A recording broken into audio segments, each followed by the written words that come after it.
2027 का चुनाव अब पास ही है और यहाँ पर अखिलेश यादव लगातार ये कहते हुए नजर आ रहे हैं कि चुनाव चाहे जब चाहो तब करा लो। ऐसे में हमारे साथ बातचीत करने के लिए समाजवादी पार्टी के प्रदेश सचिव शशिकांत शर्मा जी हैं। शशिकांत जी, जिस प्रकार से देखा जाए आपको प्रदेश सचिव की जिम्मेदारी मिल रखी है, जिस प्रकार से पीडीए की बात अखिलेश यादव करते हैं, आप भी रायबरेली के रहने वाले, आसपास जिलों में समीकरण देखते होंगे और बातचीत करते होंगे, क्या माहौल लग रहा है पार्टी का इस बार? देखिए, इस समय माहौल समाजवादी पार्टी की तरफ जनता बहुत ही आशा भरी निगाहों से देख रही है, क्योंकि इस समय जनता बहुत हैरान परेशान है। क्या नौजवान परेशान है कि किसी तरह से कुछ पैसों का इंतजाम करके वो फॉर्म भरता है, सालों तैयारी करता है और जब एग्ज़ाम देकर आता है तो पेपर लीक हो जाता है।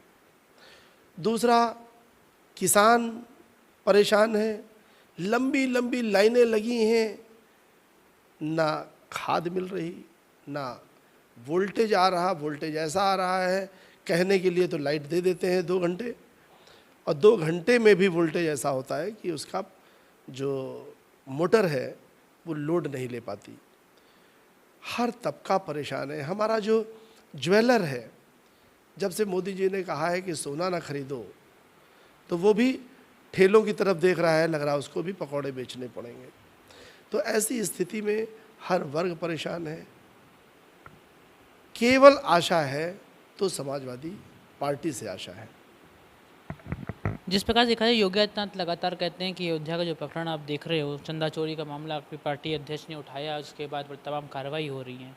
वो कह रहे हैं राजनीति हो रही है और राम को लेकर राजनीति कर रहे हैं। और जिस प्रकार देखा जाए पीडीए की जब बात होती है तो कहते हैं पीडीए तो उनका फॉर्मूला नहीं है, वो तो बिल्कुल जाति के मुस्लिम और यादव करते हैं और पीडीए की बात कर रहे हैं, समाज बात ही नहीं करते हैं। इसे किस प्रकार देखते हैं?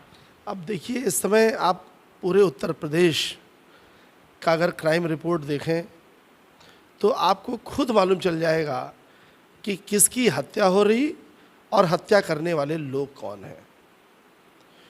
एक विशेष वर्ग के लोगों को देखिए, मैं तो मानता हूं और समाजवादी लोग मानते हैं कि अपराधी की कोई जाति नहीं होती, और ये बड़े खेद के साथ कहना पड़ रहा है कि आज जो पुलिस कार्रवाई कर रही है वो जाति और धर्म को देखकर कार्रवाई कर रही है। एक ही जुर्म अगर 3 वर्गों के लोग करते हैं तो एक वर्ग पर सबसे ज़्यादा शक्ति होती है और एक वर्ग को एकदम से छोड़ दिया जाता है। तो आज हमारे उत्तर प्रदेश में न्याय स्थापित नहीं है, न्याय का राज नहीं है। यहाँ पर कुछ विशेष लोगों का राज है, और ऐसा ही राज भारतवर्ष में कि कुछ चंद्र घरानों की ये सरकार जनता की नहीं है, ये केवल एक विशेष प्रदेश के लोगों को।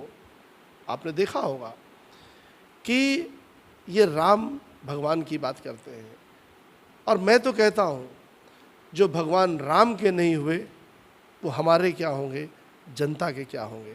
आप देखिए, जो अयोध्या के लोग हैं उनके पास जो रोजगार था वो खत्म हो चुका। क्यों?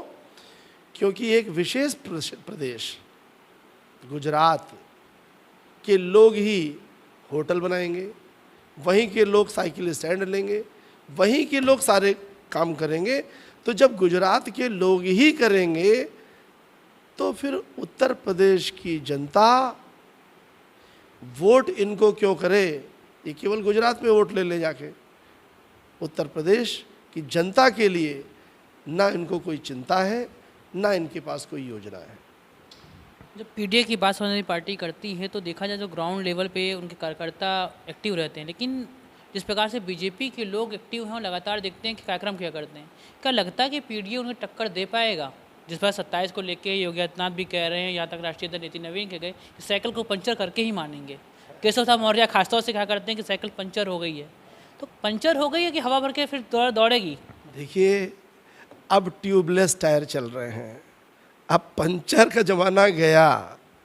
अब पंचर वंचर कुछ होना नहीं है। और आप जिनका जिक्र कर रहे हैं वो अपनी कुर्सी की चिंता करें, और हमको तो यही चिंता है कि वो जिस पद पे हैं उस पर रहेंगे भी कि नहीं रहेंगे, वो अपने पद की चिंता करें। रही बात पीडीए की, देखिए पीडीए क्या है? पीडीए हर वो पीड़ित व्यक्ति का परिवार है, जो पीड़ित है, जो दुखी है, वो सब पीडीए का अंग है। और आज हर व्यक्ति पीड़ित और दुखी है, तो मैं तो कहता हूँ कि पूरा का पूरा पीडीए समाजवादियों का है, समाजवादियों के साथ है। क्यों? क्योंकि पीड़ित कौन है? पीड़ित नौजवान है। पीड़ित कौन है? पीड़ित किसान है। पीड़ित कौन है? महिलाएं हैं।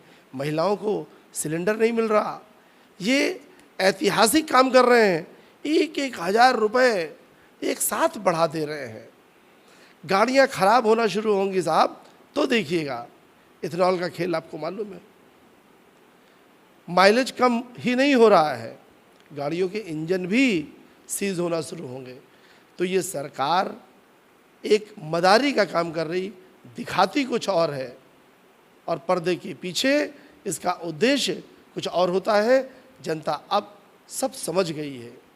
जनता को केवल इंतजार है 2027 के विधानसभा के चुनाव का, कि जल्दी से चुनाव आए और इस सरकार से छुटकारा मिले। 2025 में आपको प्रदेश सचिव की जिम्मेदारी मिली, जिस प्रकार से आप रायबरेली के रहने वाले हैं, आसपास जाते हैं, प्रदेश सचिव का कार्य निर्वहन कर रहे हैं, क्या लगता है ग्राउंड लेवल पे समाजवादी पार्टी किस प्रकार से कार्य कर रही है और जिस प्रकार जिम्मेदारी आप निभा रहे हैं, तो कितना लगता है कि आपको वाकिफ हो पाएंगे और क्या रिपोर्ट निकल के आती है?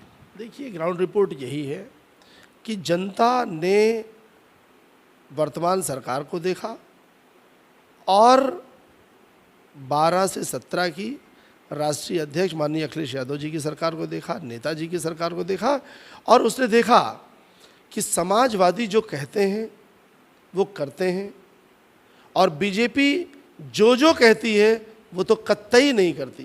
बीजेपी तो ये भी कहते हैं गुंडों की पार्टी समाजवादी पार्टी।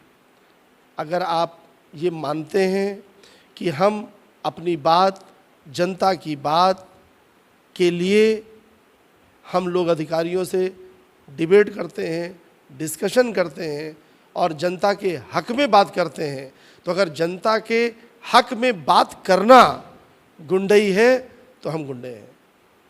जनता के हक में संघर्ष करना अगर वो गुंडई कहती है बीजेपी, तो आप मान सकते हैं हम तो जनता के लिए हैं। राष्ट्रीय अध्यक्ष जी ने किसी वर्ग को अपनी सरकार में नहीं छोड़ा। कन्याएं हों, कन्या विद्याधन दिया कि वो हायर एजुकेशन ले, फिर उन्होंने साइकिल दी कि वो घर से स्कूल पहुंच सकें, महिलाओं को महिला पेंशन दिया, वृद्धा पेंशन दिया, और इतना ही नहीं, एक बहुत विशेष बात आपके माध्यम से मैं कहना चाहता हूँ। स्वास्थ्य की बात करते हैं, ये आयुष्मान कार्ड की बात करते हैं। इनका मानक क्या है? ये कहते हैं कि आयुष्मान कार्ड हम उसी का बनाएंगे जिसके राशन कार्ड पर 6 यूनिट होगी। 6 यूनिट कैसे होगी? 4 बच्चे हो और पति पत्नी हो। अब आप बताओ, एक तरफ तो प्रचार करते हैं कि हम दो हमारे दो, तो हम किस बात को माने? अगर हम दो हमारे दो पे हम काम करेंगे तो 4 ही यूनिट होंगी। 4 यूनिट होंगी तो आयुष्मान कार्ड नहीं बनेगा, एक बात। दूसरी बात, इन्होंने 5 लाख की कैपिंग कर दी। आपको याद होगा समाजवादी सरकार में जितना भी खर्चा लगता था, पूरा का पूरा इलाज समाजवादी सरकार कराती थी। 5 लाख में आजकल क्या होगा? अगर किसी का लीवर ट्रांसप्लांट होना है, किसी का किडनी ट्रांसप्लांट होना है, और अगर 6.5 लाख रुपए खर्चा आया तो 5 लाख तो आप दे दोगे और 1.5 लाख वो कहाँ से लाएगा? क्या मरने के लिए आप हॉस्पिटल में उसको छोड़ना चाहते हैं? जनता से इनका कोई सरोकार नहीं है। इनकी सारी योजनाएं ऐसी हैं कि ये बड़ी बड़ी होर्डिंगें तो लगाते हैं, लेकिन जब आप ऑफिस में जाएंगे तो ऑफिस का अधिकारी कहता है होर्डिंग से हम काम नहीं करते हैं, हमारे पास अभी लिखित आदेश नहीं है। तो ये किसी के नहीं है साहब। और फिर मैं यही कहूँगा, जो राम के नहीं हुए वो हमारे क्या होंगे। देखा जाए जिस प्रकार से एक सर्वे हुआ, उसमें आप जनता से जब राय ली गई तो आपका रायबरेली सदर विधानसभा से नाम दावेदार में आता है। जनता चाहती है आप चुनाव लड़ें, तो लगता है अगर क्या चुनाव लड़ेंगे आप? देखिए, हम समाजवादी सिपाही हैं। हम माननीय राष्ट्रीय अध्यक्ष अखिलेश यादव जी के एक सिपाही हैं।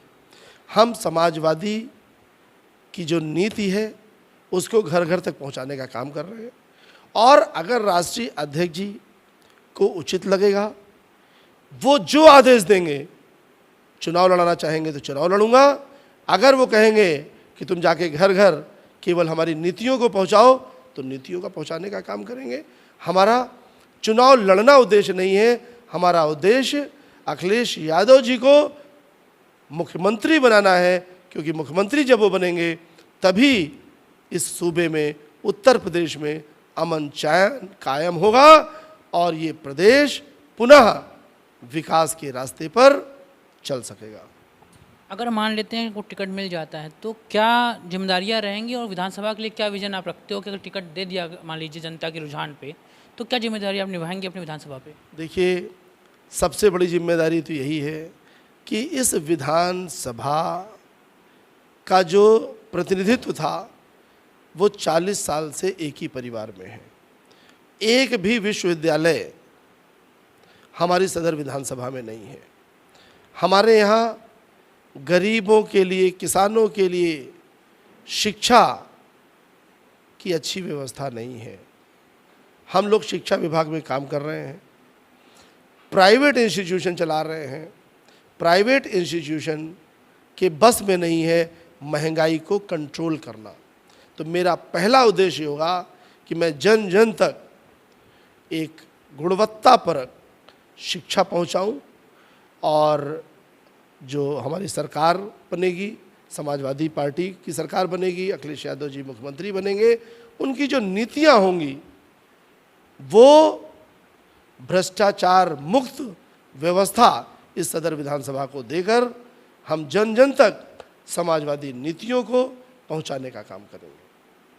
धन्यवाद बात करने के लिए। आपने सुना, रायबरेली से प्रत्याशी भी हो सकते हैं कहने को, लेकिन खासतौर से अभी प्रदेश सचिव की जिम्मेदारी निभा रहे हैं, और जो जनता की राय है वो इनके पक्ष में है। ये देखना होगा क्या इनको जो पक्ष में जनता है वो वोट के साथ साथ टिकट की दावेदारी को मजबूत करेगा या नहीं। लेकिन फिलहाल प्रदेश सचिव के पद रहते हुए समाजवादी पार्टी की पीढ़ी रणनीति को जन जन तक पहुँचा रहे हैं।